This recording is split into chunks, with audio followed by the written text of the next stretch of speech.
everyone, it's Mrs. Kilby with Culpeper County 4-H, and Sammy is joining us again today.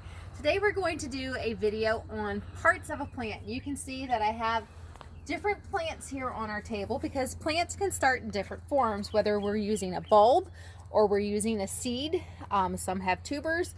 There are a few different ways that we can propagate, that we grow plants.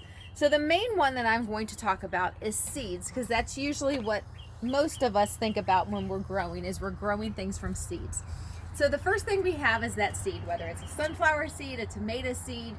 We start with that seed, and that seed needs a few very important things in order to grow. We have to have the soil, which provides nutrients for that seed to grow. We need sunlight, and then we need rain or water if we're watering itself. So soil, sunlight, and water are the three main important things that plant, that seed, is going to need, in addition to time. And the time period from where we plant the seed to where we have the sprout or the baby plant coming out is called germination. That's that time period of waiting. So I have some different things here. Here we have some beautiful ranunculuses, we have some daisies, and then I have a few different types of petunias. So since we're talking about seeds, I'm going to do a petunia. Most of us recognize petunias. So after we have planted that seed, the next part of the plant is going to be the roots. And here you can see that my roots have started down here, and we can see they're kind of like hair. They look very much like a string of hair, and they're very thin. But roots are very important for our plant. They stabilize it. They hold the plant into the ground to secure it during wind and rain. They make sure that it's safe in there. Roots of trees actually also help with erosion in soil. They hold onto it and secure it.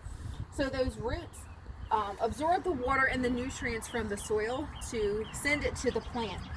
And the next part that we have is going to be the stem. And here on this petunia, you can see that it's many stems because it kind of bushes out. It's not like one stem.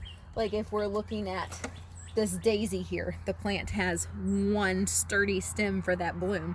This is more of a thinner, a finer stem. And the stem supports the leaves and the flower of the plant. It also transports the water from the roots, because the roots absorb the water and the nutrients from the soil, and it sends it up to the plant through the stems. So that's very important for the stems. Our next part is going to be the leaves, and you can see that the petunia has many leaves. And if we look on the underside of that leaf, you can see where it's like veins, and that's where all of that transporting of that water and the nutrients. The leaves is also where the energy from light is used to combine with water and carbon dioxide to make it into sugar, and it regulates, the leaves actually regulate the temperature of the plant. Our final part, and this is the most showy part, is our bloom, our flower.